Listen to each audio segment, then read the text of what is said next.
Bismillahirrahmanirrahim. Assalamualaikum warahmatullahi wabarakatuh. Subhanaka la ilma lana illa ma 'allamtana innaka antal alimul hakim. Wa la haula wa la quwwata illa billahil aliyyil azim. Rabbi yassir wa la tu'assir wa tammim bil khair ya fattah wa bika nasta'in. Nahmaduhu wa nusalli wa nusallim ala rasulihil karim wa ala alihi wa ashabihil fatihina بهديهم إلى الحقيقة المجاذة. أما بعد أعوذ بالله من الشيطان الرجيم. بسم الله الرحمن الرحيم. والعصر إن الإنسان لفي خسر إلا الذين آمنوا وعملوا الصالحات وتواصوا بالحق وتواصوا بالصبر. صدق الله العظيم.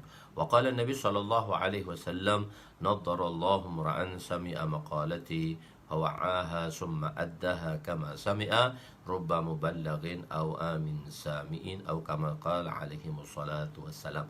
Masya Allah, Syekh Zaidi kita pun ada, Zaidi Cik Man, kawan saya juga tu, orang Pasir Mak Warih pula tu. Masya Allah.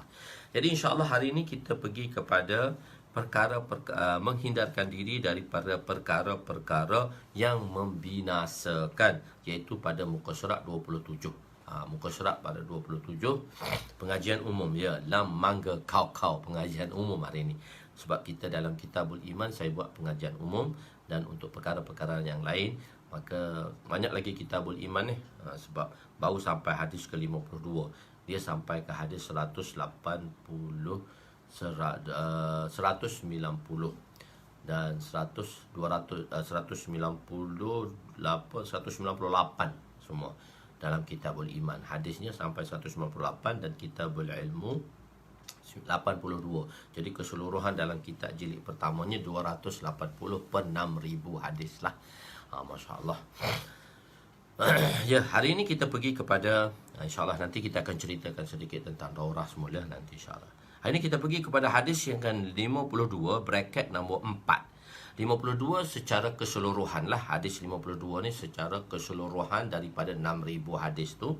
Dan bracket 4 iaitu hadis yang keempat di dalam bab dosa-dosa besar, iaitu menghindarkan diri daripada perkara yang membinasakan. Apakah perkara-perkara yang membinasakan yang diberitahu oleh Nabi, yang merupakan ia salah satu daripada dosa-dosa besar. Bismillahirrahmanirrahim. Wa an Abi Hurairah radhiyallahu anhu qala Rasul sallallahu alaihi wasallam ijtanibu sab'a mubiqat. قالوا يا رسول الله ما هن؟ قال الشرك بالله والسحر وقتل النفس التي حرم الله إلا بالحق وأكل الربا وأكل مال اليتيم وتولي يوم الزحف وقذف المحصنات المؤمنات الغافلات. متفق عليه. Sayyidina Abu Hurairah, terjemahnya, Sayyidina Abu Hurairah radhiyallahu anhu meriwayatkan daripada Nabi sallallahu alaihi wasallam bahawa baginda bersabda, jauhilah 7 perkara yang membinasakan.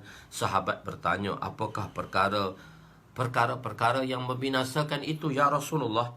Rasulullah sallallahu alaihi wasallam bersabda, pertama syirik kepada Allah SWT, iaitu mensyarikati Allah Subhanahu wa taala. Kedua ialah melakukan sihir. Ketiga, membunuh jiwa yang Allah haramkan daripada membunuhnya melainkan dengan cara yang hak. Keempat, memakan riba. Kelima, memakan harta anak yatim. Keenam, lari daripada medan perang. Dan ketujuh, menuduh wanita-wanita yang suci. Lagi memelihara kehormatan diri yang beriman dan yang lalai daripada mengingati dosa. Maksudnya yang lalai daripada mengingati dosa ni tak terfikir pun fikiran dia ke arah melakukan dosa. Maknanya bagusnya wanita ni, dia tak terfikir, tak cenderungkan ke arah dosa. Tapi orang tuduh dia lagi. Orang baik macam pun tu kena tuduh lagi pula. Okey, telah kita ceritakan tentang syirik. Kepada Allah. Yang kedua ialah tentang sihir. Hari ini kita nak ceritakan tentang sihir. Di antara dosa-dosa besar ialah tentang sihir. Melakukan sihir adalah dosa besar. Maka melakukan sihir ni dia ada satu dosa besar. Dosa besar. Kenapa? Setiap setiap sesuatu perkataan dia ada kesan. Setiap satu perkataan tu dia ada kesan. Dipanggil ta'thir. Dia ada kesan. Setiap satu benda tu ada kesan. Kalimah-kalimah yang baik mempunyai kesan. Seperti nama Allah, kalimah zikir, dia mempunyai kesan. Dan sains telah membuktikan apa yang telah dikhabarkan oleh Allah SWT dan Rasulnya, iaitu dengan baca bismillah, maka dengan baca bismillah maka ditiupkan pada air, maka molekul air, struktur dan molekul air itu tersusun dengan baik. Tapi bila dicakap dengan perkataan buruk, maka ada kesan dia, iaitu molekul air tadi jadi tak elok. Jadi tak elok. Razali Jasmi, ya, satu jemaah daripada Masjid Jamhuriah. Masya Allah, selamat datang, Masya Allah, pada pengajian kita. Sebab kita nak pergi Masjid Jamhuriah ni, Taman Datuk Harun, tak bolehlah zaman PKP. Masya Allah. Okey, jadi memberi kesan dan ada pengaruhnya. Begitu juga jadi kalamullah, kata-kata Allah, kalamullah, kalamur Rasul memberi kesan yang baik, memberi kesan. Dan nanti kita akan cerita kesan tu semua daripada keizinan Allah, apatah lagi benda-benda yang buruk. Jadi semua baik buruk itu daripada Allah. Jadi begitu juga kalam, iaitu perkataan buruk, seperti bacaan-bacaan atau mentera-mentera sihir ni. Ia juga memberi kesan. Belajar sihir hukumnya haram. Jadi belajar sihir ni hukumnya haram. Jadi tak apa Ustaz, kita belajar sihir dengan tujuan untuk kita tolak sihir itu balik. Sebab tu saya bawa ayat tadi tu, nak menceritakan tentang sihir, tentang cerita Nabi Sulaiman alaihissalam, dan macam mana orang Yahudi menyangka perbuatan mukjizat Nabi Sulaiman tu ialah disamakan dengan sihir. Disamakan dengan sihir. Itu saya bawa satu ayat di situ yang mengenai sihir tadi. So kita mendivinasikan. Jadi belajar sihir ni tak boleh. Belajar, sebab tu ulama mengatakan belajar sihir pun atas dasar tujuan untuk menolak sihir tak boleh. Jadi kita tolak sihir bukan dengan sihir. Jadi ada orang kata, ulama kata, ada sebahagian berpendapat kita boleh belajar sihir sebab nak tolak sihir-sihir tadi. Tak. Ada perkara yang mana kita kena beri apa yang kalimah-kalimah, apakah doa-doa yang Nabi baca untuk menolak sihir. Bukan menolak sihir itu dengan sihir. Tujuan belajar sihir nak tolak sihir, itu pun tak boleh, sebab belajar sihir itu sendiri haram. Kita beritahu hukum dia. Sabit hukum tu kita akan sabitkan selepas ini. Jadi belajar sihir itu hukum dia haram jika seorang itu menganggap sihir. Jadi kesan dia mu'athir bizat. Dia ada dua. Satu i'tiqad. Satu orang bila dia beriktikad, kalimah itu dia mu'assir bizat, memberi kesan. Dia mu'assir bizat. Jangan kalimah-kalimah sihir ni dia rasa mu'assir bizat. Dengan kalimah ni lah sebabnya berlaku demikian. Jika beriktikad. Jadi jika orang melakukan sihir itu, dia beriktikad. Kadang-kadang orang yang kena sihir tadi ni, sekarang orang yang melakukan sihir tu, dia kata dengan kuasa sihir dia ni, wa'yazubillah, dengan iktikad ni dia boleh musnahkan orang, dia boleh rosakkan orang. Kalau dia beriktikad sedemikian, maka dia jatuh kepada kufur. Bukan sihir tu satu amalan kufur, tapi jika dia beriktikad sedemikian, maka dia jadi kafir. Jika dia beriktikad bahawa sihir itu mu'assir bizat. Ya, kita kena tahu baik buruk itu daripada Allah. Baik buruk tadi daripada Allah. Tetapi yang memberi kesannya Allah Ta'ala. Memberi kesannya Allah Ta'ala, bukan daripada sihir tadi. Jadi kalau siapa menganggap sihir tadi mu'assir bizat, maknanya sihir itu memberi kesan, beriktikad demikian, maka perbuatan kufur tadi menyebabkan satu sihir itu adalah perbuatan kufur dan menyebabkan orang yang melakukannya tadi menjadi kafir. Orang yang belajar dan melakukan perbuatan itu menjadi kafir. Jadi melakukan sihir itu satu dosa besar. Jadi laku sihir itu, buat sihir ke orang, dosa besar. Tapi dia boleh membawa kepada kekufuran. Tetapi jika beriktikad, jadi iktikadnya kepada sihir itu, maka dia telah melakukan syirik. Dia telah syirik. Syirik kufur lah. Dia telah melakukan syirik. Jadi jika beretikad, dia kata dia memberi kesan, ini perbuatan syirik dan perbuatan kufur. Jadi sihir itu bukan perkara baru. Zaman Nabi dahulu pun juga telah wujud sihir. Sihir, apa itu sihir? Ini definisi dia. Apa itu sihir? Sihir terbahagi kepada dua jenis, iaitu pada pandangan mata tengok lain, hakikat dia lain. Kadang-kadang orang yang kena sihir tu dia tengok lain tapi hakikatnya lain, benda lain yang dia nampak. Maknanya dia menutupi pandangan mata. Ataupun orang yang kena sihir tadi kadang-kadang dia jatuh sakit. Sihir banyak disebut di dalam Al-Quran. Allah menyebut tentang apa yang berlaku kepada Nabi Sulaiman. A'udzubillahi minasyaitonirrajim. Wattaba'u ma tatlu asyayatin ala mulki Sulaiman wa ma kafara Sulaiman walakinna asyayatin kafaru yu'allimuna an-nasa as-sihr wa ma unzila ala malakani bi Babil Harut wa Marut wa ma yu'allimani min ahadin hatta yaqula inna ma nahnu fitnah فلا تكفر فيتعلم منها ما يفرق به بين المرء وزوجه وما هم بضارين به من أحد إلا بإذن الله ويتعلمون ما يضرهم ولا ينفعهم ولقد علموا لمن اشترى ما له في الآخرة من خلاق ولبئس ما شروا به أنفسهم لو كانوا يعلمون. Ini dalam surah Baqarah ayat 102. Mereka membelakangkan kitab Allah. Orang-orang Yahudi dia membelakangkan kitab Allah. Dia membelakangkan kitab Allah. Jadi mereka ini ialah mereka yang membelakangkan kitab Allah. Dia tak percaya kepada kitab Allah. Jadi mereka ini, kita terjemah dulu baru kita akan itulah.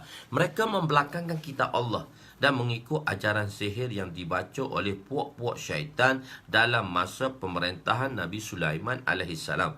Padahal Nabi Sulaiman tidak mengamalkan sihir yang menyebabkan kekufuran itu. Akan tetapi puak-puak syaitan itulah yang kafir dengan amalan sihirnya. Kerana dia jadi kafir dengan sebab amalan sihir tadi. Ini cerita tentang orang Yahudi. Kerana mereka lah yang mengajar manusia ilmu. Kerana mereka lah yang mengajar manusia ilmu sihir dan apa yang diturunkan kepadanya dua malaikat tentang Harut dan Marut di negeri Babylon. Sedangkan mereka berdua tidak mengajar seorang pun, melainkan setelah mereka menasihati dengan berkata, sesungguhnya kami hanya cubaan datang untuk menguji iman kamu. Oleh itu janganlah engkau menjadi kafir dengan mempelajarinya. Pada masa itu ada juga orang yang mempelajari daripada mereka berdua ilmu sihir yang boleh menceraikan. Ilmu sihir itu kesan dia apa dia? Boleh menceraikan.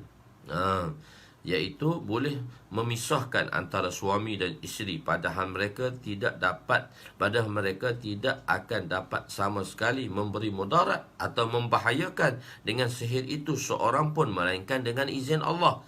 Dan sebenarnya mereka mempelajari perkara tersebut hanya membahayakan mereka dan tidak memberi manfaat kepada mereka. Dan demi sesungguhnya mereka kaum Yahudi itu telah mengetahui bahawa siapa yang memilih ilmu sihir itu tidaklah bagi mereka mendapat bahagian yang baik di akhirat, dan demi sesungguhnya amat buruknya apa yang mereka pilih untuk diri mereka kalaulah mereka mengetahui. Surah Al-Baqarah ayat 102. Surah Al-Baqarah ayat 102. Orang Yahudi ini Allah Ta'ala kata, iaitu mereka yang tak ada akal. Mereka ni yang tak berakal. Maksud tak berakal, buat satu-satu kerja tu tak fikir dulu. Begitu. Melakukan sesuatu pekerjaan tanpa memikir baik buruknya. Tadi sebab itu kita kena buat pekerjaan, kita harus berfikir, adakah pekerjaan yang kita lakukan itu dia bersandarkan syariat ataupun tidak. Adakah pekerjaan itu boleh kita lakukan? Jadi sebab itu kita kena tadabbur. Jadi sebelum kita tadabbur, kita mesti mengetahui tentang perkara-perkara yang kita nak lakukan sama ada betul atau salah. Jangan kita main buat, hentam sajalah belalang, kata pernah beli kepada anak dia. Ha, tergolong dalam kaum Yahudi. Oh, siapa yang belajar sihir itu dikira tergolong dengan kaum Yahudi.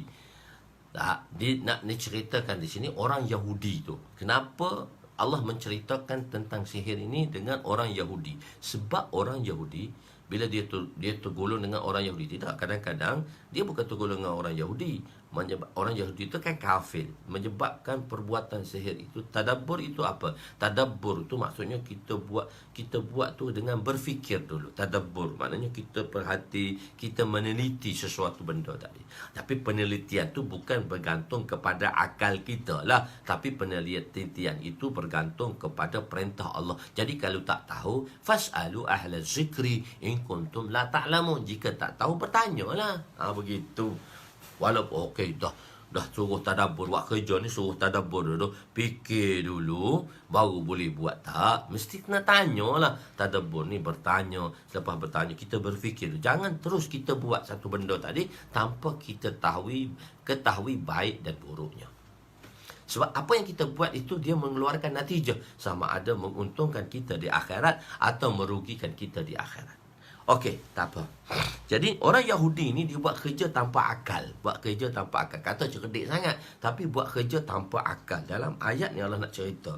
Jadi maksudnya apa? Dia buat kerja tanpa akal. Dia tidak mengikut kitab yang Allah telah turunkan. Dia tidak mengikut nabi-nabi. Dia tidak mengikut kitab perintah Allah yang Allah turunkan. Mana dia tidak ittiba'. Dia tak ittiba', tak ikut kitabullah.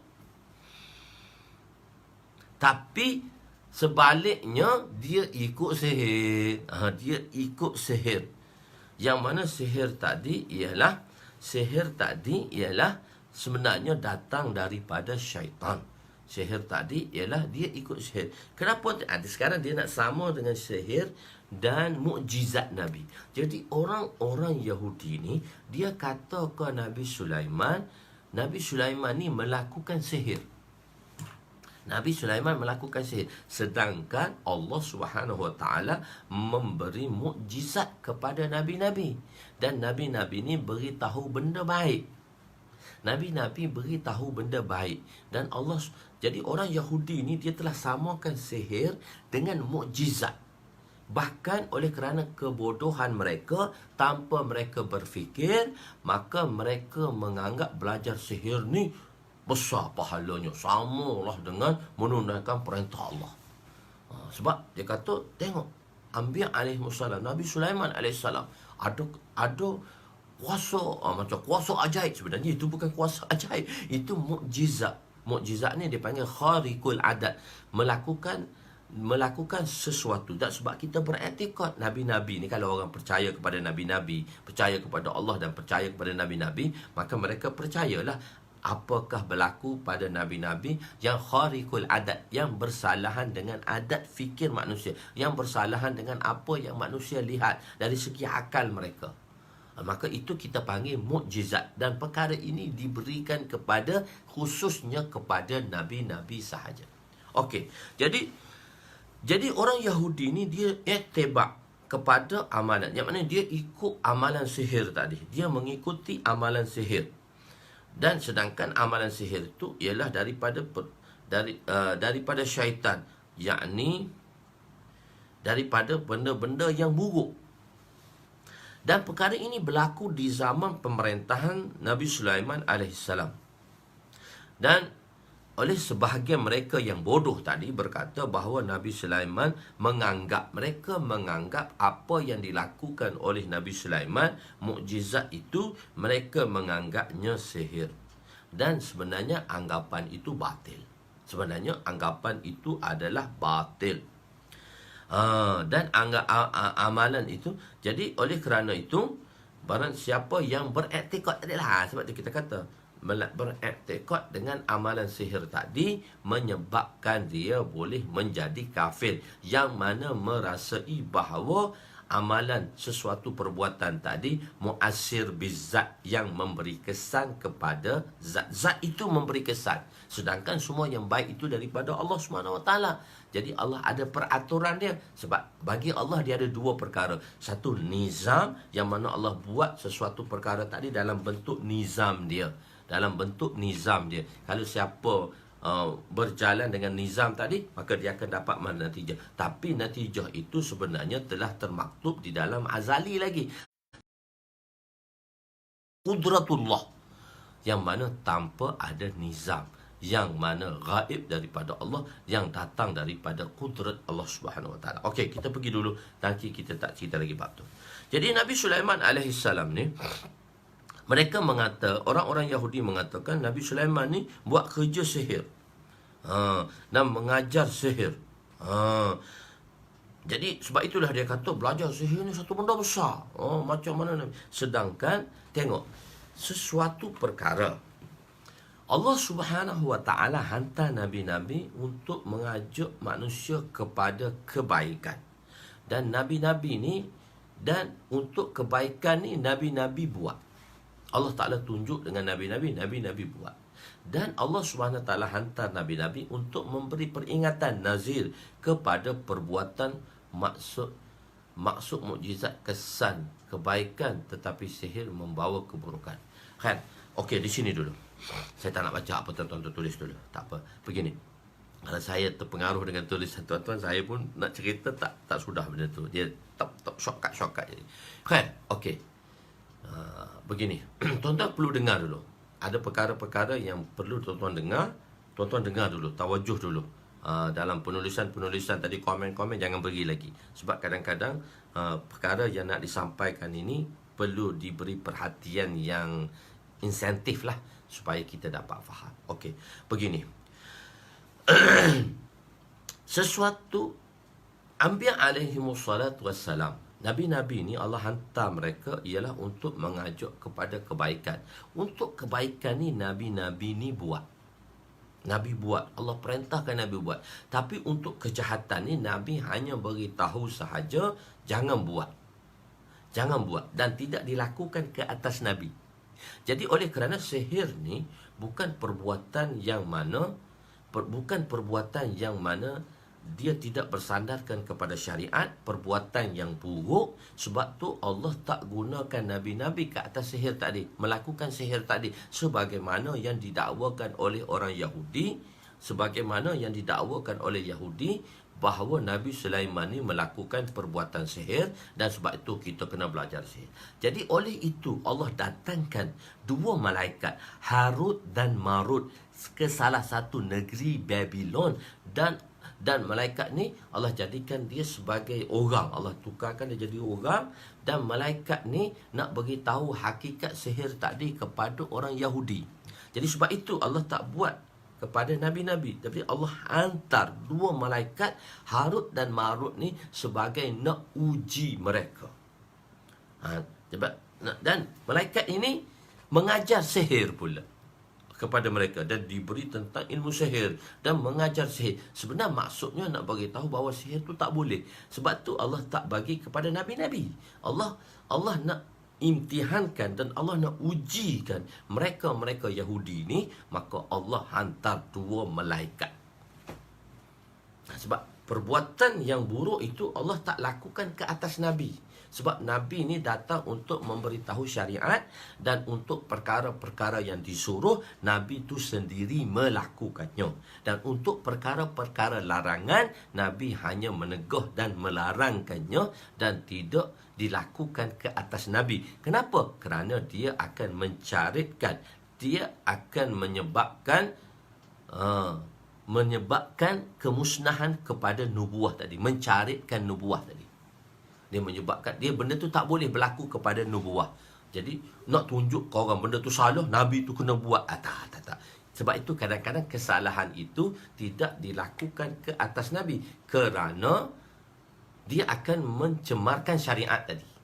Jadi sebab itu kadang-kadang perbuatan yang salah itu dikenakan ke atas umat Nabi, supaya hukum itu macam mana nak dilaksanakan. Sebab itu keluarnya dulu satu, kita kata sahabat ni tempat satu modul untuk menunjukkan kepada umat ni. Jadi orang kata mana sahabat boleh jadi modul? Ini kita tengok dari sudut-sudut itu, sebab nak tunjuk juga cara melaksanakan hukum, yang siapa yang melanggaри hukum, maka dia dikenakan ke atas hukuman tadi. Oleh kerana Allah Taala jaga nabi-nabi yang mana dia tidak mencaritkan kenabian tadi, tidak mencaritkan hukum kenabian tersebut, maka dilakukan ke atas mereka yang mengikuti baginda sallallahu alaihi wasallam.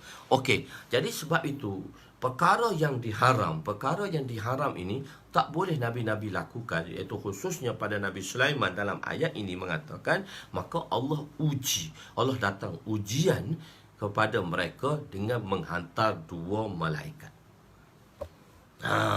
Yang namanya Harut dan Marut. Jadi malaikat ni datang, dia mengajar satu hikmah, khas hikmah. Mereka mengajar dan kedua-dua ni telah bagi tahu sihir tadi tak betul, tak baik. Dan dia beritahu, kami ni dihantar untuk menguji kamu. Kami mengatakan, tapi dia mengajar saya. Tapi sebelum mengajar sihir itu, dia kata, sihir ni tak betul, tak boleh, tak betul. Dan aku ni dihantar untuk menguji kamu. Apa maksudnya? Dia beritahu juga, ajar juga sihir. Tapi sebelum ajar sihir tu, dia telah letak syarat. Sebab nak ajar sihir tak boleh. Nabi-nabi tak boleh ajar sihir. Sebab nabi-nabi tak akan dilakukan kepadanya ke atas itu. So Allah hantar malaikat yang dirupakan menjadi manusia dan mengajar sihir kepada umat. Sebab nak bagi tahu sihir ni tak boleh, jangan buat. Tapi kerana nak diuji, sebab tu kita tak boleh minta ujian. Kalau mari uji bahaya. Jadi nak mengujikan kaum tadi, Allah hantarkan malaikat. Dan malaikat ni dia pandai sihir. Dan malaikat ni boleh ajar sihir kepada orang-orang tersebut. Maka mulalah ramai orang yang datang. Ramai orang datang nak belajar sihir. Jadi mula datang. Dan malaikat kata, boleh aku ajar. Tapi sebelum aku ajar ni, mu kena tahu dulu usul dia, apa perkara-perkara yang perlu dijaga, dan apa perkara-perkara sampingan yang perlu kamu tahu. Usul dan furuk. Benda basic, dan benda furuk ni benda yang mendatang. Usul ni benda asas. Tapi kamu kena tahu sebelum kamu belajar.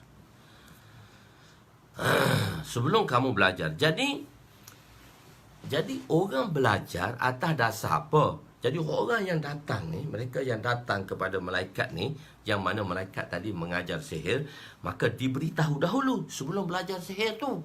Tak boleh, belajar sihir ni tak boleh. Tapi ada syarat lah yang mana dibolehkan. Tapi ingat, dia ni sebagai ujian. Kalau orang belajar, dia tak kena buat, dia sesat, dia jatuh habis, dia musnah. Tapi kalau dia belajar sebab dia nak tahu, untuk menolak, mungkin pada zaman dahulu boleh buat macam ni, sebagai nak tahu, maka mereka pun datang dengan niat apa? Kami bukan nak belajar pun, kami nak tahu je, supaya jangan kami terpengaruh dan jangan kami tergelincir dengan benda-benda yang tak betul. Jadi kami belajar, kami tahu dah benda ni tak betul, dengan berektikad sedemikian. Tetapi maka bila malaikat tadi mengajar, dan mereka beritahu kepada mereka sebelum mengajar tadi,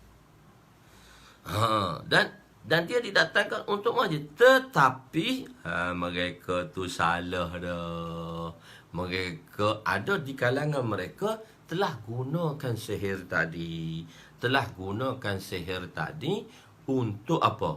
Untuk dia dah berlaku zalim dah. Nak menceraikan suami isteri dan buat zalim lah dengan sihir tadi. Dan mereka percaya pula pada sihir tadi. Dan mereka menyebarkan sihir ni bagus. Sebab mereka mengatakan ini amalan daripada amalan Nabi-Nabi. Sama dengan amalan Nabi. Tapi mereka samakan sihir itu dengan mukjizat. Dan mereka belajar. Begitu. Jadi jadi malaikat kata begitu. Dan belajarlah manusia tadi. Daripada kedua malaikat itu macam-macam jenis sihir.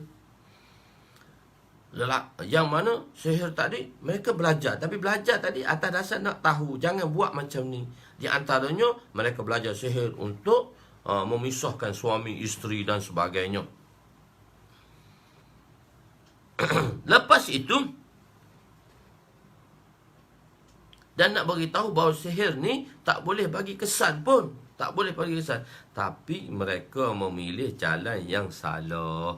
Mereka memilih jalan yang salah. Mereka pilih jalan salah. Mereka guna sihir tadi juga, yang menyebabkan mereka ni sesat dan mereka menyesatkan orang lain.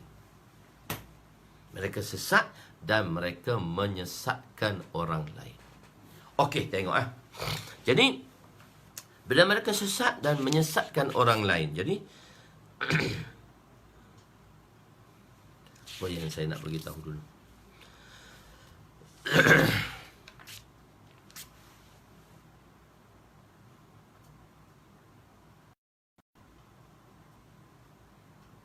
Jadi, apa yang disampaikan oleh Nabi-Nabi, kalimah yang disampaikan oleh Nabi, kalimah syar'iyah, kalimah syarak, iaitu dalam hukum syar'iyah.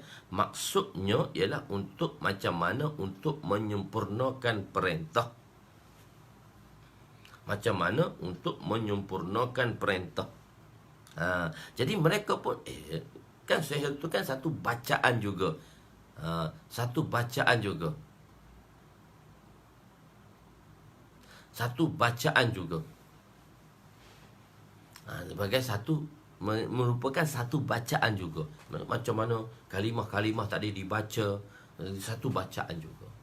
Jadi benda ni telah berlaku. Jadi nak bagi tahu perbuatan tu tak boleh, dan mereka menyebabkan belajarnya sihir tadi menyebabkan mereka sesat dan mereka diuji dengan kesesatan, menyebabkan mereka kufur dan mereka membuat orang lain jadi kufur. Jadi sebab itu ulama telah memutuskan bahawa belajar sihir tadi dengan tujuan untuk menolak sihir pun tak boleh, haram juga, sebab benda tu boleh menggelincirkan seseorang. Benda tu boleh menggelincirkan seseorang. Okey.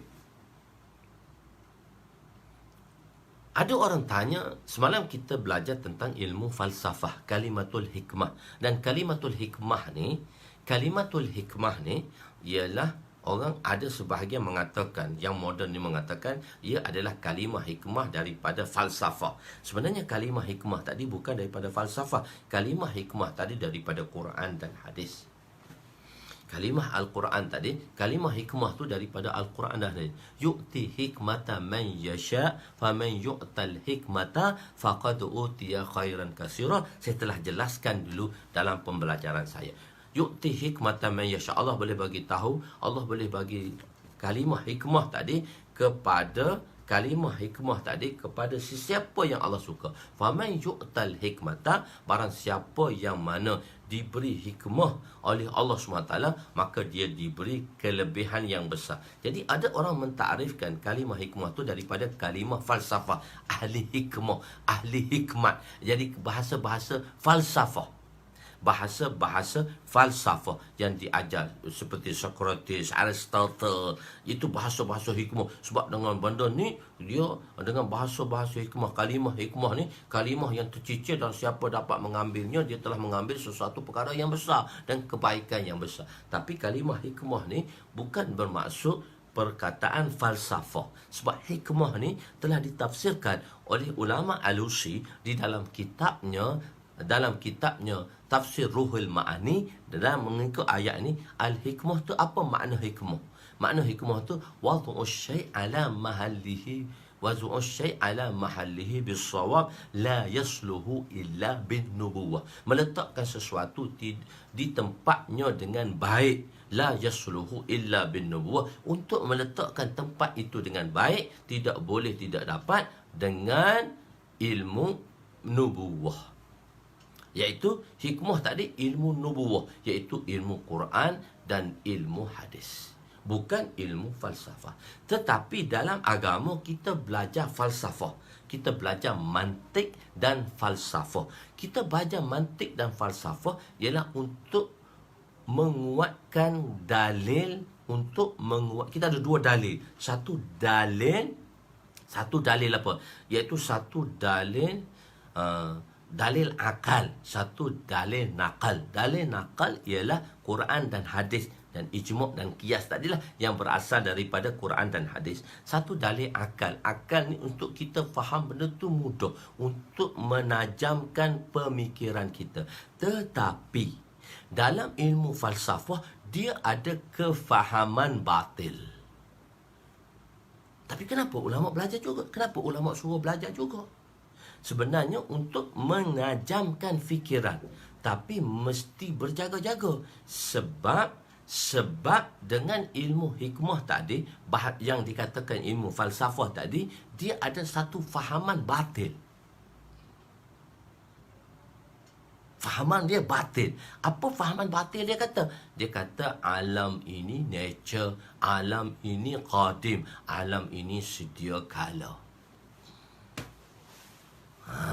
Alam ini sedia kala. Alam ini batil. Alam ini sedia kala, qadim. Nature.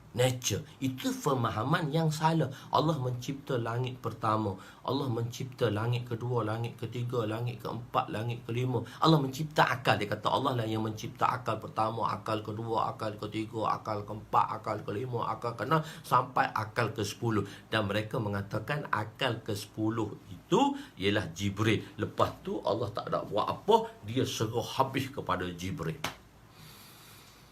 Sedangkan kulla yaumin huwa fi syan. Allah kata setiap hari, kulla yaumin, setiap hari Allah Ta'ala dalam urusannya.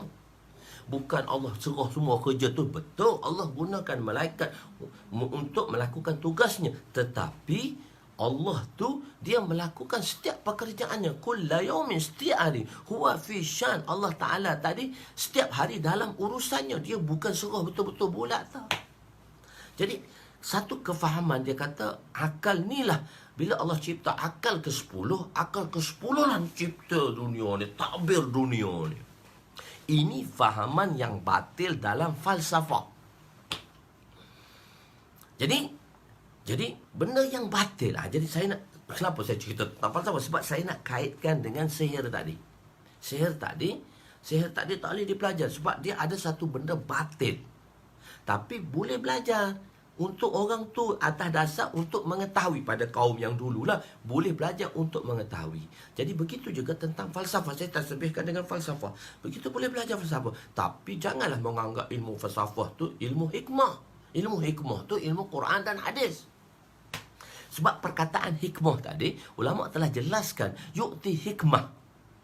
Hikmah tadi. Mana perkataan falsafahnya hikmah? Yu'ti hikmata man yasha fa man yu'tal hikmata faqad utiya khairan katsira. Orang yang mana Allah Taala boleh bagi siapa saja ilmu hikmah, bukan ilmu falsafah. Ilmu hikmah tu ilmu Quran dan hadis. Fa man yu'tal hikmata, barang siapa yang telah diberi ilmu hikmah itu, faqad utiya khairan katsira, sesungguhnya dia mendapat satu kebaikan yang besar.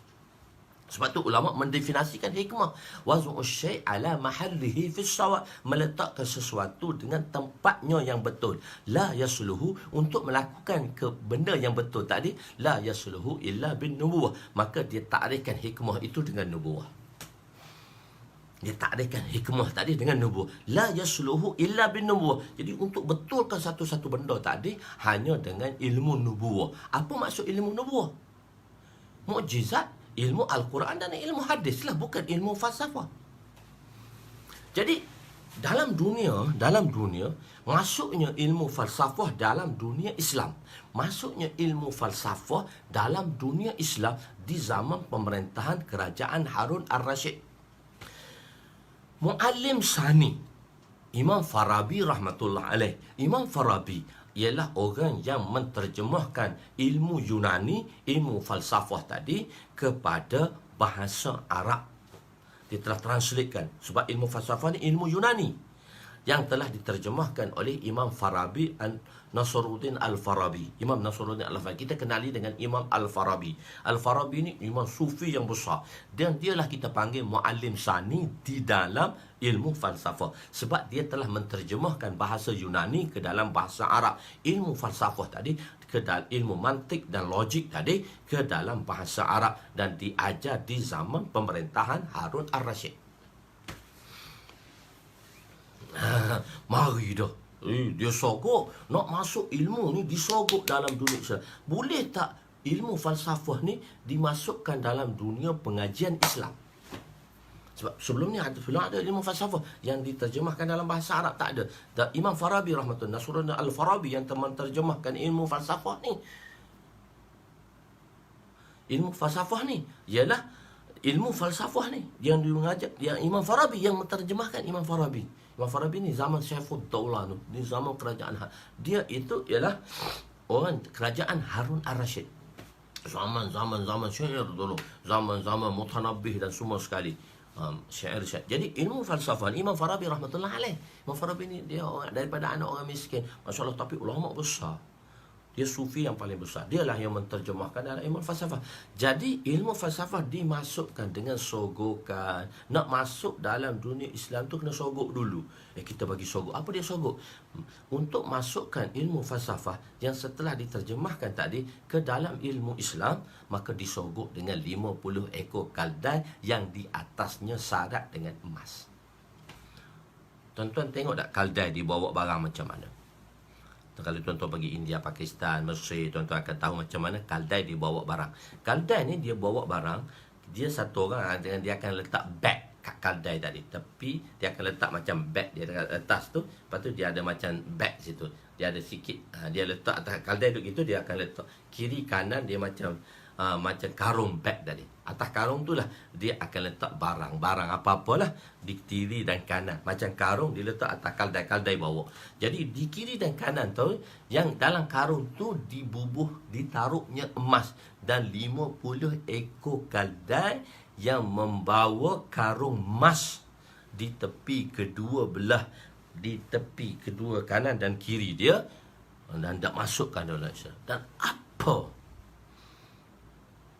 kemudaratan ilmu falsafah ni bila masuk di dalam dunia Islam?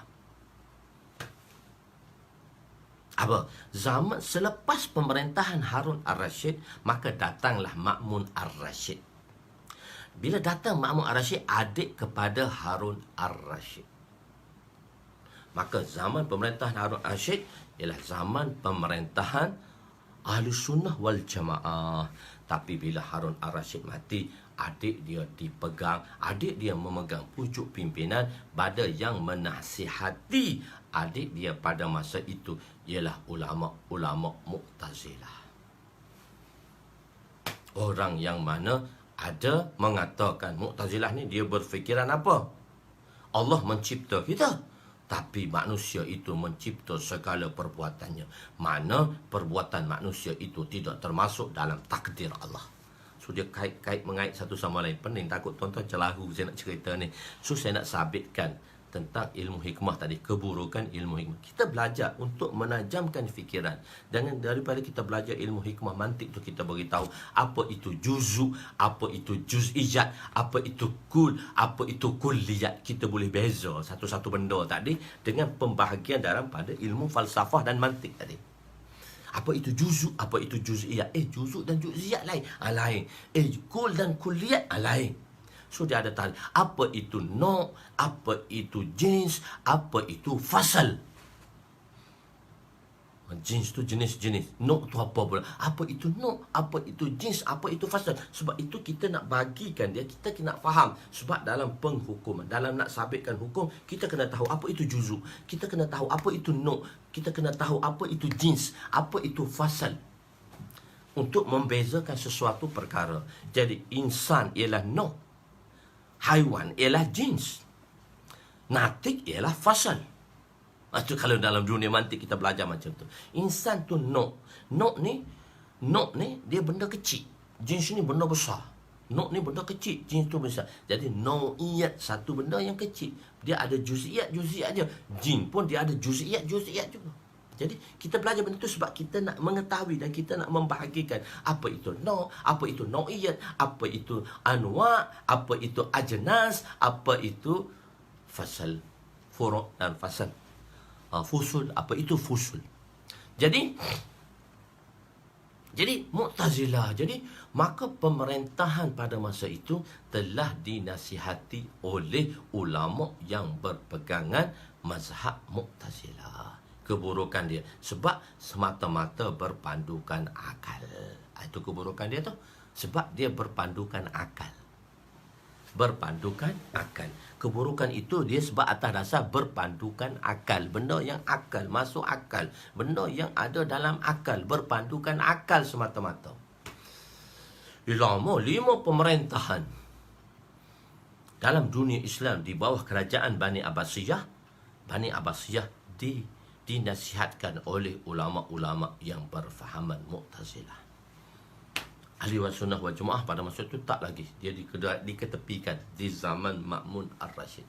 Keburukannya datang disebabkan oleh ilmu falsafah ni masuk ke dalam dunia Islam. Sedangkan belajar tu untuk mengetahui sesuatu, tapi dia dah jadi fahaman dia tu, i'tiqad dia tu difahami oleh orang-orang Islam dah. Jadi sebab itu dalam saya nak tashbihkan dengan sihir tadi. Jadi sihir ni di zaman dulu boleh belajar, tapi nak tahu benda yang tak betul. Tapi oleh kerana salah faham dah, mereka mengambil i'tiqad sihir tadi ke dalam diri mereka, menyebabkan mereka jadi kafir. Mereka menjadi kafir. So i'tiqad tadi. Jadi ada orang tanya, ilmu ada orang mengatakan ilmu falsafah, ilmu hikmah tu ilmu falsafah. Tak, ilmu hikmah tu ilmu Quran dan hadis. Sebab dalam tafsir telah menyatakan, dalam ayat telah mengatakan yu'ti hikmatan man yasha. Hikmah, al-hikmah tu. Dan Imam Alusi rahmatullah alaih dalam tafsirnya Ruhul Ma'ani telah menjelaskan perkara ini. Okey, kita di situ. Jadi sihir tadi, maka sihir itu memberi kesan bizat. Tetapi sihir itu dia ada kesan lah. Dia memberi kesan bizat. Okey, di dalam tafsir, ini cerita panjang sikit tentang sihir. Di dalam tafsir apa? Di dalam tafsir yang semua Quran yang saya terjemah ialah daripada Pimpinan Rahman yang ditafsirkan oleh satu ulama besar Kelantan. Asalnya Pimpinan Rahman ini dibuat oleh Mufti Datuk Haji Muhammad Nur. Mufti Datuk Haji Muhammad Nur. Dan dalam Pimpinan Rahman, kalau tuan-tuan tengok dalam Pimpinan Rahman yang mengenai ayat ni, sebab saya semua terjemahan Quran saya mengambil Pimpinan Rahman. Sebab Pimpinan Rahman diterima oleh JAKIN, Jabatan Kemajuan Islam Malaysia. So iktiraf, kita di Malaysia kita iktiraf, JAKIN telah iktiraf Pimpinan Rahman. Cuma dibentuknya ayat tadi dah jadi ayat moden sikit lah. Bukan terjemah Mufti Muhammad Nur ni, salah satu mufti Kelantan yang besar, dan beliau mahir dalam bidang falak. Iaitu Datuk Haji Mufti Muhammad Nur. Datuk Mufti Haji Muhammad Nur. Penyemak kitab tafsir ini, iaitu tafsir ni lah, penyemak kitab tafsir Pimpinan Rahman. Mereka dia memberitahu 3 perkara. Dari sini mereka beritahu 3 perkara. Pertama, meneguhkan i'tiqad bahawa segala kejadian yang buruk dan yang baik itu adalah daripada Allah. Jadi kita tengok kan, baik buruk itu daripada Allah. Sebab tu kita kata kalamullah ada kesan dia. Kalamu syaitan pun ada kesan. Baik buruk itu daripada Allah. Sama ada yang baik maupun yang buruk itu daripada Allah. Itu satu i'tiqad yang pertama kita kena tahu. Kedua ialah kejadian baik atau buruk berlaku menurut sebagaimana yang ditentukan oleh peraturan dan undang-undang sunnatullah. Baik buruk ni Allah SWT tu dia ada 2. Satu sunnatullah, Allah buat satu perundangan. Satu kudratullah, yang mana tidak mengikut perundangan. Allah boleh buat dengan kudrat dia, tanpa ada sunnatullah, tanpa ada jalan, tanpa ada cara dia. Allah boleh buat. Itu sunnatullah, itu kita panggil dia kudratullah. Satu sunnatullah. Jadi kita tengok, baik buruk tadi berlaku menurut sebagaimana yang ditentukan oleh peraturan Allah dalam azali mengikut sunnatullah. Sebab dalam dunia dia ada sunnatullah, dia ada qudratullah. Qudratullah tu Allah boleh buat segala-galanya. Tapi baik buruk tadi dia atas berdasarkan kepada sunnatullah. Masya Allah, Cik Anwar, Cik Muhammad, Masya Allah, doktor kita lama tak jumpa. Okey ya. Kita ada di sesi ni, sesi ke-35 dah ni. Dan kita ada sesi khusus daurah. Nanti insya-Allah saya hubungi doktor insya-Allah. Di mana tu, di Universiti UIA di Kuantan, bahagian kedoktoran, pensyarah di situ. Jadi orang besar di situ. Ketiga, peraturan undang-undang Allah ini berlaku seluruhnya dengan izin Allah. Benda tu dia berlaku dengan izin. Tiga benda. Kita nak tengok, kita beraktikad, kita nak teguhkan iktikad kita, segala baik buruk itu daripada Allah. Kedua ialah kejadian buruk dan baik itu berlaku ditentukan oleh Allah mengikut peraturannya sunnatullah yang azali. Tapi benda ni azali lagi. Benda ni telah ditetapkan oleh Allah Ta'ala di alam azali. Tapi di alam azali tu dia datang berlakunya tadi mengikut sunnatullah atau qudratullah. Jadi yang ketiga tadi ialah perundangan Allah itu berlaku seluruhnya dengan izin Allah. Tapi dia boleh berlaku dengan izin Allah. Tapi dia ada peraturan-peraturan yang kita panggil dia sunnatullah. Okey, kena faham dua benda ni. Satu sihir dan satu. Kenapa kita ambil khulasah daripada ayat ini? Panjang sikit bab ni. Saya dekat 2 jam semalam duduk tengok kitab. Nak bagi tahu tuan-tuan. Nak mudahkan benda tu saya baca dekat 2 jam untuk saya bagi tahu pada tuan-tuan. Ayat ini menjadi dalil yang menunjukkan bahawa tiap-tiap sesuatu yang dijadikan oleh Allah, tiap-tiap sesuatu Allah yang jadikan, ada mempunyai, dan apa yang Allah jadi itu ada mempunyai kuasa tenaga. Tapi benda tu datang daripada Allah lah. Ada kuasa, kita sebut, mana manusia tak ada kuasa pun. Tapi Allah menjadi atas dasar sunnatullah tadilah. Ada kuasa dan tenaga yang menimbulkan kesan, yang boleh memberi kesan. Bagaimana sihir tadi. Apabila diketahui rahsia-rahsia tenaga yang terdapat di dalam sesuatu benda. Apabila kita tahu rahsia dia. Okey, berbalik kepada ilmu sihir. Apa yang Datuk beritahu? Apa yang Datuk dia beritahu oleh Mufti Haji Muhammad Nur kita? Iaitu sihir. Itu memang ada mengandungi hikmat yang Tuhan berikan bagi melahirkan sesuatu perkara yang memberi kesan, yang memberi sesuatu kesan seperti pembenci dan pengasih. Dengan sebab sihir ni benda buruk, so dia ada peraturan dia. Maka sihir ni juga boleh beri kesan. Dengan sebab sihir tadi orang benci, dengan sebab sihir tadi orang jadi kasih sayang. Begitu.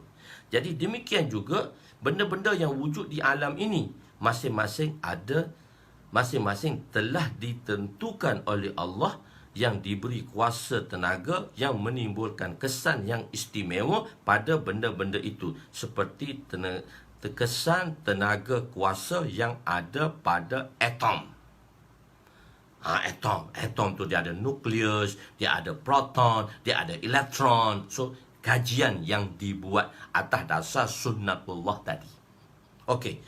Hidrogen dan lain-lain. Dapat diketahui rahsia kejadian serta mencari peraturan-peraturan yang telah ditentukan. Tenaga kuasa tersebut akan dapat menimbulkan sesuatu kejadian kalau sekiranya dapat diketahui rahsia-rahsia kejadiannya serta cara-cara peraturan yang telah ditentukan oleh Allah.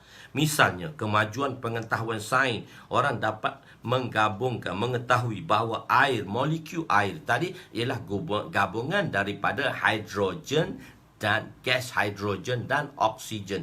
I itu H2O. Kalau mengikut saintifik itu dia I itu H2O. H2O. Hidrogen tadi H2O. Jadi hidrogen dan oksigen apabila dicampurkan akan melahirkan benda yang lain, iaitu air. Bila ada gabungan, dia ada peraturan. Bila kita tahu rahsia peraturan tu, benda tu boleh wujud. Sebab Allah Ta'ala telah membuat satu sunnatullah, peraturan Allah di atas muka alam ni, dan satu lagi qudratullah. Dan semua itu berlaku atas izin Allah. Sama ada dia sunnatullah maupun dia qudratullah. Qudratullah tu memang kita tahu dah, sebab kita benda tu benda yang bersalahan dengan adat. Tapi sunnatullah tadi, sebab tu kita tahu, Allah memberi tenaga. Ya, Allah bagi tenaga, tapi datangnya daripada Allah. Tapi jika tahu peraturan dan rahsia-rahsia itu, maka terhasillah perkara tersebut. Sebab tu orang mencari, gali, Masya Allah, macam-macam pembaharuan dibuat. Sebab dia mencari di dalam peraturan tadi. Peraturan sunnatullah yang telah digariskan oleh Allah. H3O. Setiap pagi, Hasnul, Hizam, Hamzah. Yang kosong tak ada apa. Okey. Tengok hidrogen. Jadi hidrogen akan dicampurkan melahirkan satu benda yang lain, iaitu air. Demikian juga bahan-bahan kimia yang lain. Benda-benda ini masing-masing mempunyai keistimewaan tenaga kuasa yang tertentu yang sedia memberi kesan apabila diketahui rahsia dan peraturan yang telah ditentukan oleh Allah. Semenjak azali lagi. Benda ni sebab kita tahu semua ni di alam azali, semua di dalam takdirnya. Tapi dia buat dengan peraturan sunnatullah dan satu lagi atas dasar kudratullah. Bila tahu rahsia. Jadi demikianlah Tuhan menjadikan segala sesuatu yang ada mengikut hikmah dan kegunaannya masing-masing bagi faedah manusia.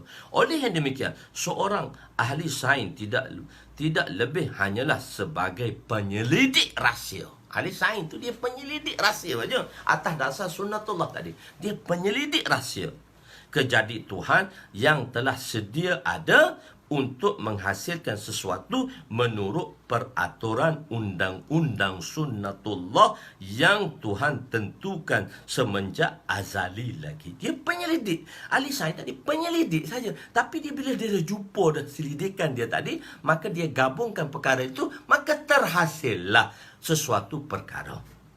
Terjadilah perkara tadi. Dia ada selidik. Apabila rahsia-rahsia itu dapat diketahui, maka dapatlah dia menghasilkan sesuatu mengikut apa yang dirancang. Kita dah rancang dah begini. Rahsia dah tahu, maka terhasillah rancangan tadi. Sebab atas dasar sunnatullah itu, terhasillah rancangan tadi.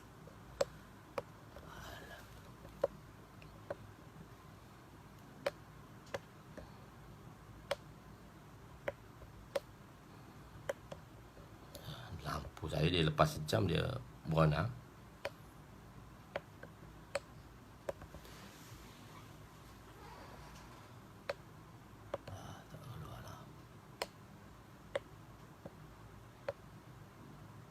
Itu dalam tafsir Pimpinan Rahman lah. Saya baca ni yang akhir sekali ni dalam Pimpinan Rahman. Apa? Saya tak nampak dah. Dia cahaya dia mati. Tak apa. Kita teruskan.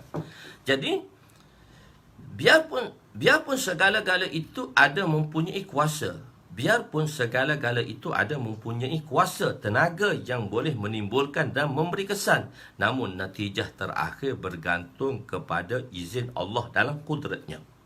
Dan pengertian izin Allah itu ialah apa? Apa maksud pengertian izin Allah? Dengan izin Allah, apa maksud dia? Bahawa sekiranya Allah Azza wa Jalla membiarkan segala-gala itu berjalan menurut peraturan-peraturan sunnatullah yang telah diatur oleh Allah semenjak azali, maka ia tetap akan berlaku dan melahirkan sesuatu yang memberi kesan. Sesuatu yang memberi kesan. Jadi apa dia? Apa maksud sunnatullah? Apa maksud izin Allah? Apa maksud izin Allah? Tengok namun maksud izin Allah ialah bahawa sekiranya Allah Azza wa Jalla membiarkan segala-gala itu berjalan menurut peraturan. Allah biarkan dia kata okey, kita berjalan mengikut peraturan sunnatullah alam yang Allah telah azalikannya daripada dahulu lagi, maka ia tetap akan berlaku. Sebab tu dengan tahu rahsia tadi, dengan mencari rahsia tadi, dia sebagai penyelidik rahsia tadi, dan dia telah menentu dan dia telah buat mengikut penyelidikan dia tadi, maka berlakulah sebagaimana Allah kehendaki dalam sunnatullah tadi. Dan melahirkan, dan benda tu boleh memberi kesan. Sebaliknya, sekira Allah Ta'ala menahan atau tidak memberi izin daripada berlakunya peraturan tersebut, sebab atas sunnatullah tu Allah boleh bagi juga izin, tak boleh berlaku, menahan, maka ia tetap tidak boleh memberi natijah dan kesan. Begitulah mengenai sihir, walaupun boleh berlaku, tapi dia tidak akan memberi apa-apa natijah dan kesan. Sebab tu kalau kita menganggap sihir itu mu'assir bizat, Dia menganggap orang yang melakukan sihir itu mu'assir bizat, dia menjatuh kepada kekufuran. Jadi demikianlah kekuasaan Allah Ta'ala mengatasi segala-galanya.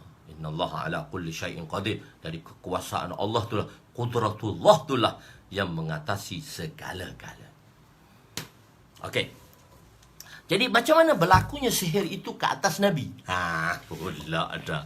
Jadi kita beritahu ni sihir, kenapa sihir itu dianggap oleh orang Yahudi satu perkara yang bagus. Lepas tu macam mana dalam ayat ni kita nak ambil, oleh mufti beritahu macam mana kita nak ambil 3 perkara tadi. Itu 3 perkara tadi kan kita kena tahu kan. Meneguhkan i'tikad kita baik buruk tu daripada Allah. Sebab tu baik buruk daripada Allah. Betul, kita kena beriktikad baik buruk daripada Allah. Tapi yang baik, kalau kita buat yang baik, kita cerahkan kepada, kita kata itu daripada Allah. So Allah ajar peradaban lain pula, beriktikad lain. Dalam peradaban Allah ajar, ma asabaka min hasanatin fa min Allah, ma asabaka min sayyi'atin fa min nafsih. Bila jadi kita kata baik buruk tu daripada Allah. Betul, semua kadang-kadang orang tu baik buruk daripada Allah. Jadi ada orang kata, tu keburukan daripada kita. Tu satu ayat yang lain. Itu dia tak baca ayat tu, dia tak faham. Dia kata dia faham dah, dia rasa dia pandai, dia doktor, dia rasa dia pandai dah. Betul, dia tak baca ayat ma asabaka min hasanatin fa min Allah, ma asabaka min sayyi'atin fa min nafsi. Allah itu ajar satu peradaban pada kita. Beradabnya kalau kita bercakap macam ni. Apa dia? Yang baik itu daripada Allah, yang buruk itu daripada kelemahan kami. Ini Allah ajar kita peradaban. Tapi kita beriktikad baik buruk itu daripada Allah. Tapi cara cakap peradaban, sebab dia ada bahasa peradaban. Kalau bahasa istana tak boleh pakai dalam bahasa pasar. Kalau bahasa pasar masuk dalam bahasa istana, salah. Dia kena ada peradaban. Di istana dia tak boleh panggil hamba. Di istana dia tak boleh panggil saya, dia panggil hamba. Di istana tak boleh panggil tuan, dia kena panggil tuanku. Tuanku Patik datang menyembah. So dia ada bahasa istana. Kalau bahasa istana tu, kalau bahasa pasar digunakan pada bahasa istana, salah. Jadi begitu juga dari segi bahasa, dari segi peradaban. Allah ajar kita beriktikad baik buruk daripada Allah. Tapi Allah ajar kita dari segi peradaban, di segi percakapan. Hak baik itu daripada Allah. Sebab tu kalau penjahat, yang baik itu daripada Allah. Yang baik itu daripada Allah, yang buruk itu daripada kelemahan saya. Itu orang tu dia tak percaya kau buruk tu daripada Allah. Dia kata daripada saya. Ni sebab Allah ajar peradaban dalam menyebut. Sebab peradaban itu kalau tak cakap mengikut peradaban, benda tu salah. Kita pun ada bahasa pasar, ada bahasa standard. Jadi kalau bahasa pasar masuk dalam bahasa standard, tak lulus periksa. Sebab apa kamu jawab dalam bahasa pasar? Kita nak bahasa standard. Begitu. Okey. Jadi di situ, jadi berbalik kepada cerita, Nabi kena sihir. Dan Nabi terkesan sihir tadi, memberi kesan. Sebab orang Yahudi tu dia ada buat sihir tadi. Sebab sihir tu, dan Yahudi tu menganggap dia mu'assir bizat. Nabi kesan. Cuma Nabi, semasa Nabi terkena sihir itu, Nabi digambarkan perbuatan yang Nabi tak buat, Nabi seolah-olah telah buat. Benda tu Nabi tak buat lagi, tapi Nabi digambarkan dengan satu perasaan bahawa Nabi buat benda yang Nabi tak buat. Itu kesan sihir Yahudi yang telah buat pada Nabi. Nabi dalam keadaan macam ni. Bila Nabi buat keadaan macam ni, Allah Ta'ala nak tunjuk bahawa Nabi tu kena sihir. Bila Nabi kena sihir, maka 2 malaikat telah datang kepada Nabi sewaktu Nabi tidur. Dia kata, apa dah jadi kepada orang ni? Malaikat tu nak sebut pada Nabi. Nabi berasa macam ni. Nabi cerita dalam bab sihir nanti. Dia macam mana Nabi kena sihir. Kenapa? Apa dah jadi dengan orang ni? Kata satu orang malaikat lagi. Kata satu malaikat lagi. Tak ada apa. Tak ada apa. Kenapa tu? Apa yang ada tu? Tak ada apa, dia kena sihir je tu. Dia kena sihir. Siapa sihir dia? Orang Yahudi. Siapa nama yang Yahudi yang menyihirkan dia tu? Fulan. Nama saya tu lupa dah siapa. Fulan. Macam mana dia sihir? Dia ambil rambut Nabi. Dia sihir dengan badan, dengan apa yang ada pada Nabi. Dia jumpa rambut Nabi macam mana tak tahulah. Dia ambil rambut Nabi, dia bacalah mantanya apa semua tu, bacaan-bacaan sihir dia tadi. Dia telah ambil rambut Nabi, dia telah simpulkan pada manggal kurma kan. Kan kita kan ada mangga apa tu? Kan pokok kelapa kan dia ada manggal kelapa tu. Kita boleh buat sapu tu, boleh buat penyapu tu. So dia ikat rambut Nabi pada manggal kurma dan dia selam, dia bacalah manta dia tu dan dia selam dalam telaga buruk. Nabi digambarkan macam tu. Oh, Nabi sedar. Bila Nabi sedar, Nabi pun tahu, Nabi pun bagi tahu sahabat pergi ke telaga tadi dan selam dan ambil manggal tadi. Di situ ada rambut Nabi. Nabi telah disihirkan. Dan benda ni kesan pada Nabi, iaitu Nabi diimajinasikan. Maksudnya dia diimajinasikan dengan satu perkara yang mana Nabi tak buat. Nabi seolah Nabi telah buat. Aku dah buat ni, sebenarnya tak buat lagi. Itu kesan dia. Tapi ulama bahas lagi, adakah kesan itu semasa Nabi kena sihir, yang Nabi melakukan satu perbuatan yang mana boleh tak perbuatan itu mengubah syariat? Tak. Kesan yang terkena kepada Nabi dalam sihir tadi tidak boleh mengubah hukum syariat sampai tak akan berubah. Sebab Yahudi ni dia nak ubah hukum syariat supaya Nabi buat benda tak betul, yang benda tak betul tu jadi betul. Itu maksud dia, sebab dia nak ubah syariat. Tapi Allah kata, bila Nabi itu dihantar atas untuk syariat, sebagaimana Nabi Sulaiman tadi dihantar untuk menyampaikan syariat. So saya ada kait konteks satu saja. Cerita tentang Nabi Sulaiman, cerita tentang Nabi, cerita tentang hukum yang macam ayat ni dia panjang. Sebenarnya panjang lagi nak cerita, tapi saya bahas tuan-tuan simple dulu hari ni. Banyak lagi nak bahas, takut tuan-tuan pening kepala je. Tapi kalau tuan-tuan faham setakat ni pun okey dah. Mayang atau manggal tadi. Okey, tak apa, mayang atau manggal. Jadi Nabi ni semacam Nabi Sulaiman, dia buat tu bukan atas dasar sihir, dia buat atas dasar hukum. Dan Nabi menyampaikan hukum, bahkan buat sihir. Tak. Menyampaikan hukum, dan hukum Allah tadi mukjizat yang diturunkan ke atas nabi-nabi. Jadi dengan kesan sihir tadi, adakah boleh mengubahkan hukum Allah ke atas perbuatan Nabi? Ulama mengatakan tak boleh. Sebab itu Nabi digambarkan pada benda yang Nabi rasa Nabi buat. Nabi tak buat, Nabi seolah Nabi buat tadi. Dan sampailah perkara itu dia tidak memberi kesan kepada hukum syariat. Dengan sebab Nabi kena sihir tadi, maka berubah hukum syariat. Tak akan terjadi benda ni. Sebab Nabi itu adalah menjelaskan hukum syariat. Sebab menjelaskan hukum syariat. Dia menjelaskan kata-kata dan hukum syariat. Okey, boleh faham? Jadi perkara ni, perkara-perkara yang nak diceritakan ni, jadi kita kena faham benda ni, akidah ni, benda faham i'tiqad ni. Jadi Nabi digambarkan benda tu. Barulah hilangnya perbuatan sihir tadi. Maka sihir itu memberi kesan, tapi dia tidak boleh mengubah hukum syarak. Dia tidak boleh mengubah hukum syarak. Dan belajar sihir itu haram. Belajar dengan tujuan untuk menolak sihir itu juga haram.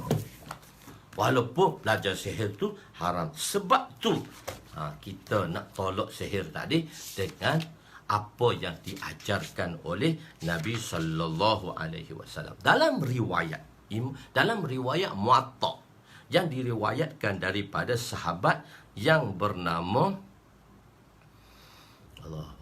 siapa sahabat dia? Dalam riwayat Muwatta yang diriwayatkan oleh Ka'ab bin Ahbar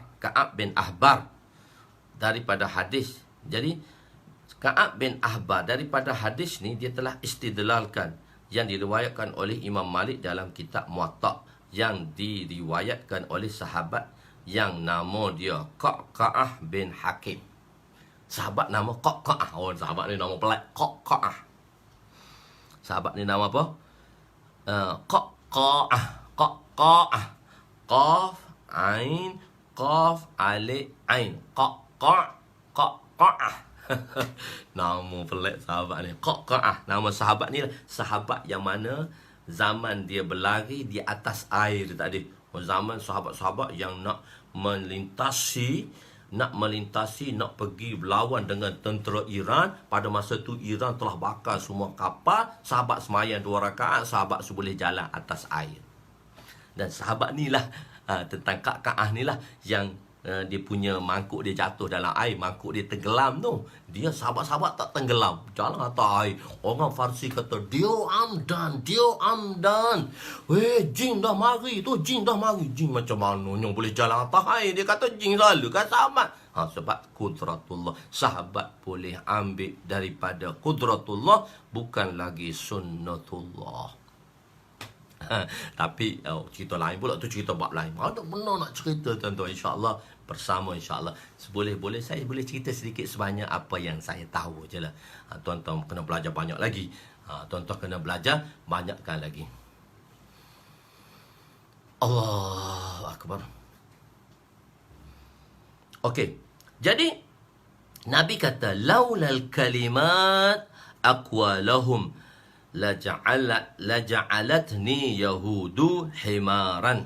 Laulal kalimat aqwahunna laja'alatni al yahudu himaran. Jika tidak ada kalimah ini, jika aku tidak membaca kalimah ini dengan secara berterusan, maknanya aku baca sebagai amalan, maka nescaya Yahudi akan menyebabkan aku menjadi kaldah. Nabi kata ada kalimah ni, Nabi sentiasa membaca secara berterusan. Jika Nabi kata aku tak baca kalimah ni, la ja'alatni yahudu, Yahudi tadi akan menjadikan aku himar. Jadi Yahudi dia kena sahih, dia duduk sahih Nabi ni. Tapi kata Nabi kesan juga. Tapi untuk menahan sihir tadi, Nabi membaca beberapa kalimah, membaca beberapa ayat, membaca doa-doa. Sebab tu doa-doa mentera kita dibolehkan. Sebab tu doa-doa mentera dibolehkan. Tetapi doa itu sabit daripada Quran dan hadis, dan doa itu tidak bersalahan dengan syariat. Boleh ke baca doa serapah, jampi serapah? Jampi serapah tu boleh jika dia tidak bersalahan dengan syariat. Tidak, jampi tadi maksudnya baca doa-doa yang mana baca doa-doa tadi daripada Quran dan hadis, dan doa-doa yang baik, yang memberi makna baik dan tidak bersalahan dengan syariat.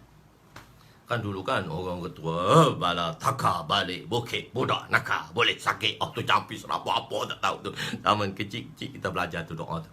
Kita belajar jampi. Bala taka balik bukit, bala taka balik bukit tu apa tak tahu.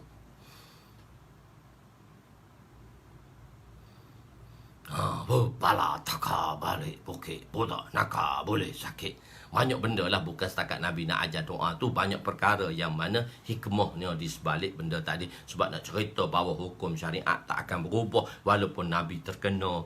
Dan banyak benda lah, bukan hanya sebab itu. Tapi Nabi ajar di samping tu, Nabi banyak lah benda-benda yang Nabi ajar pada kita. Jadi Nabi kata, kalau aku tak baca kalimah ini dalam riwayat yang dinakalkan oleh Qaqa'ah. Tapi nakalan ini diambil oleh Ka'ab bin Ahbar. Ka'ab bin Ahbar ni dia pendeta Yahudi, tapi dia masuk Islam di zaman Saidina Umar. Dia tak boleh jadi sahabat. Ka'ab bin Ahbar ni rahmatullah alaih, dia tak jadi sahabat. Dia Yahudi. Dia masuk Islam di zaman pemerintahan Saidina Umar. Ka'ab bin Ahbar, seorang pendeta Yahudi zaman Nabi, tapi dia masuk Islam masa zaman pemerintahan Umar. Ka'ab bin Ahbar, dia tidak boleh menjadi sahabat, dia menjadi tabi'in. Walaupun dia hidup sezaman Nabi. Ka'ab bin Ahbar pendeta Yahudi. Cuma yang sahabat Salam tu. Siapa nama sahabat Yahudi tu? Abdullah bin Salam tu. Abdullah bin Salam. Sahabat nama tu Abdullah bin Salam tu. Abdullah bin Salam tu Yahudi juga. Tapi pendeta Yahudi yang masuk Islam di zaman Nabi, dia sahabat Abdullah bin Salam ni. Cuma Ka'ab bin Ahbar ni orang mengatakan, ada mengatakan sahabat, tapi kalau kita belajar dia masuk Islam, kalau tengok dalam sejarah, dia masuk Islam ialah yang dia masuk Islam tu disebabkan dia masuk Islam tu kerana apa? Di zaman pemerintahan Sayyidina Umar, dan dia menjadi tabi'i lah sebab dia hidup sezaman dengan sahabat, beriman pada zaman sahabat, dia dikira tabi'i, dia bukan dikira sahabat. Jadi dan riwayat ni diriwayatkan oleh Imam Mu'attah. Apa bacaan dia? A'udzu biwajhillahil azim. A'udzu biwajhillahil azim allazi laisa syai'un a'zamu minhu wa bi kalimatillahi tammat allati la yujawizuhunna birrun wala fajirun bi asma'illahil husna kulluha ma amiltu minha ma lam a'lamu min syarri ma khalaq wa bara'a wa dharra'a akhrajahu fil muwatta'. A'udzubillah, aku berlindung dengan Allah, wajhillah, dengan Allah, aku berlindung dengan Allah yang Maha Azim. Aku berlindung dengan nama Allah yang Maha Azim, yang mana laisa syai'un a'zamu minhu, yang mana tidak ada siapa yang boleh mengambil perlindungan daripadanya kecuali Allah, dan dengan kalimah-kalimah yang sempurna, kalimah-kalimah yang tam, yang mana dengan kalimah-kalimah yang tak boleh mengatasi sama ada orang baik maupun orang buruk, dengan nama-nama Allah yang husna, dan aku mengetahui setiap sesuatu yang buruk itu semuanya Allah lah yang menciptanya, wa bara'a, yang Allah lah yang mewujudkannya, dan Allah lah yang menciptanya, mewujudkannya dan menyebarkannya. Itu Allah semua. Itu semua tadi. Ini kalimah yang Nabi baca. Nanti saya tuliskan sedikit kalimah tadi, insya-Allah. Bacaan-bacaan banyak sekali lah. Allahu Akbar. Jadi kita dah 8 lebih dah bab sihir saja. Habislah sihir. Sedikit sebanyak tentang sihir. Apa itu kita ambil daripada ayat. Dan sihir ini nak ceritanya dosa besar je. Nak ceritanya tentang dosa besar. Masya Allah, tuan-tuan yang mulia, kita sambung lagi pelajaran kita, insya-Allah. Kita akan ada mingguan ni sampai ke kita pengajian ni kita akan buat sampai ke 9 hari bulan 6 lah. Kita tengok macam mana pengumuman PKP tadi. So kita hari-hari kita boleh buat lagi. Cuma untuk mempercepatkan pembelajaran saya buat satu kelas khusus, iaitu daurah. Dan daurah ini tuan-tuan kena menyertainya, dan orang-orang yang menyertai kita sahaja yang boleh memasuki kelas daurah. Seperti baru ni kita buat Sabtu dan Ahad 6 jam. Dia ada syarat-syarat je, nanti saya akan letak di page. Saya akan iklan untuk event daurah yang kedua. Jadi saya telah bincang dengan peserta-peserta ni, mereka-mereka yang bersama dengan saya, lebih kurang 170 orang. Tapi datang dah pergi. Kita akan buat daurah ni 2 minggu sekali. Jadi bulan 6 ni saya pilih tarikhnya 13 dan 14, dan di hujung bulan tadi Sabtu dan Ahad, yang insya-Allah kita buat 2 minggu sekali. Dan pembelajaran ni dalam Kitabul Iman kita teruskan secara umum. Jadi insya-Allah dalam 13-14 ni, kita bulan 6 ni kita akan buat daurah yang kedua untuk sambung Kitabul Ilm sikit lagi, untuk habiskan Kitabul Ilm. Kalau Dr. Cik Anwar tu ada, sebab kita bahas Kitabul Ilmu tu di University UIA itu dalam masa sejam saja. Saya bagi masa dalam masa sejam, sedangkan saya dah bagi masa dalam masa 6 jam pun tak habis Kitabul Ilmu untuk mereka ni. So saya bahas 6 jam saja. Kan doktor kata, kalau ustaz bahas detail tu seronok. So saya bahas detail dalam daurah saya, insya-Allah, dalam Kitabul Ilmu. Sebab daurah ni, kalau pengajian daurah, saya baca. Tuan-tuan dengar, tuan-tuan tak tanya apa. Tapi saya tak boleh buat macam tu. Itu bagi mereka yang telah mengaji daurah ni. Orang telah belajar, orang semua dah ada ilmu-ilmu. Dia mari depan guru, dia tak ada. Guru bagi je. Saya tak boleh buat macam tu. Saya cuma nama daurah ni. So nak nampak tuan-tuan tu bersemangat, dan tuan-tuan boleh menyertai bersama. Nanti insya-Allah kita akan menyertai daurah dia nanti, insya-Allah. Dengan berkat hikmah ni lah, Masya Allah berkat hikmah ni, Masya Allah penerangan-penerangan. Sebab dalam penerangan kitab saya ni, dalam Midrajul Fawatir, saya tulis 3 baris. Lepas 3 baris saya pegang lain, saya cerita topik lain, cara penulisan lain. Kadang-kadang orang baca dia tak boleh faham, kecuali orang-orang yang telah belajar, dia akan faham benda-benda ni. Jadi sebab tu saya terangkan balik cara membaca macam mana dan cara kefahaman macam mana supaya bacaan ni. InsyaAllah saya akan susun semua penerangan-penerangan saya akan videokan semua penerangan-penerangan saya, InsyaAllah bersama dengan bila orang beli kitab nanti, dia ada penerangan-penerangan yang telah diberikan, mudah kita untuk memahami sesuatu perkara tadi, InsyaAllah. Itu pun banyak lagi cerita sihir tu, tapi tak boleh cerita lah. Cerita benda ni buat pembukaan sedikit pada tuan-tuan untuk tuan-tuan boleh fikirkan, insyaAllah. Moga Allah SWT mudahkan kita. Semua itu daripada Allah, yang baik itu daripada Allah, yang kurang itu daripada kelemahan saya. Aku liqauli hadza astaghfirullahalazim li wa li walidayya wa li jami'il muslimina wal muslimat walil mu'minina wal mu'minat al ahya'i minhum wal amwat bi rahmatika ya arhamar rahimin. يا أول الأولين ويا آخر الآخرين ويا ذا القوة المتين ويا راحم المساكين ويا أرحم الراحمين. ظلمنا أنفسنا وإن لم تغفر لنا وترحمنا لنكونن من الخاسرين. ربنا آتنا في الدنيا حسنة وفي الآخرة حسنة وقنا عذاب النار. وصلى الله على سيدنا محمد وعلى آله وصحبه أجمعين والحمد لله رب العالمين. تقبل الله منا ومنكم يا كريم.